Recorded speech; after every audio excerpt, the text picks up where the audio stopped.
योग हमारे जीवन के लिए बेहद ज़रूरी है। अगर हमें स्वस्थ रहना और अपनी इम्यूनिटी बढ़ानी है तो हमें रोज़ाना योग करना चाहिए।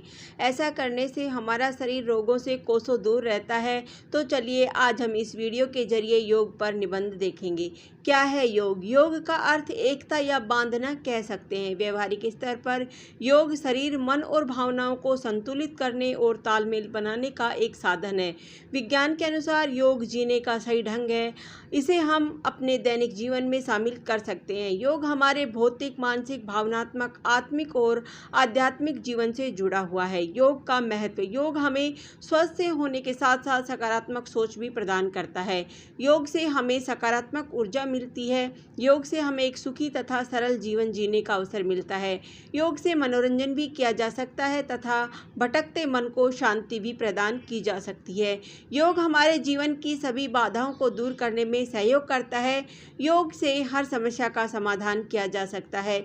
इसीलिए योग को अपने जीवन में उतारें तथा सभी को नियमित योग के लिए प्रेरित करें। योग करने से हमारा मन संतुष्ट रहता है।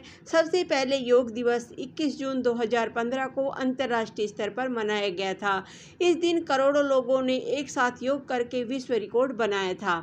योग करने से फायदे। नियमित रूप से योग करने से शरीर, मन और दिमाग शांत रहता है। योग करने से आप सभी चीज़ों में संतुलन बनाने में कारगर हो सकते हैं। मन को शांत रखने के लिए योग से बढ़कर कुछ नहीं है।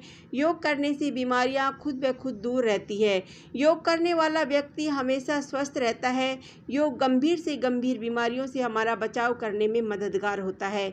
योग से व्यक्ति ऊर्जावान और तरोताज़ा रहता है। योग करने वाला व्यक्ति शारीरिक रूप से सक्रिय रहता है, वह तनाव मुक्त रहता है और हमेशा खुश नजर आता है। योग व्यक्ति को प्रकृति के पास ले जाता है। योग करने से शरीर को लचीला बनाते हैं। योग पूरे शरीर में ब्लड सर्कुलेशन को बेहतर बनाता है, जिससे सभी अंग सुचारू रूप से काम करते हैं। योग करने से व्यक्ति फिट रहता है। योग करने से मांसपेशियों को आराम मिलता है, जिससे अच्छी नींद आती है और तनाव भी कम होता है। अगर आप इसका नियमित अभ्यास करते हैं तो इससे धीरे धीरे आपका तनाव दूर हो सकता है। योग के प्रकार। योग में मुख्य रूप से 4 प्रकार होते हैं। राजयोग यानी राशि योग, इसमें ध्यान महत्वपूर्ण है। इसके 8 अंग हैं। इनमें यम, शपथ, नियम, आचरण, अनुशासन, आसन, मुद्राएं, प्राणायाम, श्वास नियंत्रण, प्रत्याहार, इंद्रियों का नियंत्रण, धारण, एकाग्रता, ध्यान, मेडिटेशन और समाधि, परमानंद या अंतिम मुक्ति।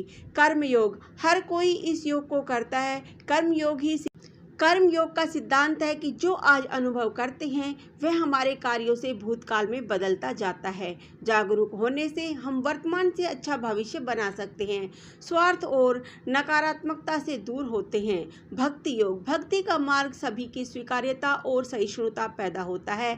इसमें भक्ति के मार्ग का वर्णन है। सभी के लिए सृष्टि में परमात्मा को देखकर भक्ति योग भावनाओं को नियंत्रित करने का एक सकारात्मक तरीका है। ज्ञान योग। अगर भक्ति को मन का योग माने तो ज्ञान योग बुद्धि का योग है। इसमें ग्रंथों के अध्ययन के माध्यम से बुद्धि के विकास की आवश्यकता होती है। ज्ञान योग को सबसे कठिन माना जाता है और साथ ही साथ सबसे प्रत्यक्ष होता है। योग के नियम। योग हमेशा सुबह और खाली पेट ही करना चाहिए। अगर आप दिन या फिर शाम के समय योग अभ्यास कर रहे हैं तो उससे 3 घंटे पहले तक कुछ ना खाएं। योगासनों का अभ्यास। हमेशा मोटे कपड़े या फिर योगा मैट पर ही करना चाहिए। योगाभ्यास की शुरुआत करने से पहले आपको शौच आदि से निवृत्त हो जाना चाहिए, क्योंकि इससे आपको शारीरिक शांति मिलती है और पेट पर कोई हानिकारक दबाव भी नहीं पड़ता। इसके साथ ही आपको अपने नाक और गले को भी साफ कर लेना चाहिए। हर योगासन के बीच में कम से कम 10 से 30 सेकंड का आराम जरूर लेना चाहिए। योगासनों को हमेशा खुली हवा और शांत जगह पर करना चाहिए। योगा के बाद आपको शावर लेना चाहिए, क्योंकि जमीन पर बैठने लेटने से आपका शरीर गंदा हो सकता है और पसीने के कारण कीटाणु भी आ जाते हैं। लेकिन यह भी ध्यान रखें कि योगासन करने के 20 मिनट पहले या बाद तक नहाना नहीं चाहिए। धन्यवाद। जय हिंद, जय भारत।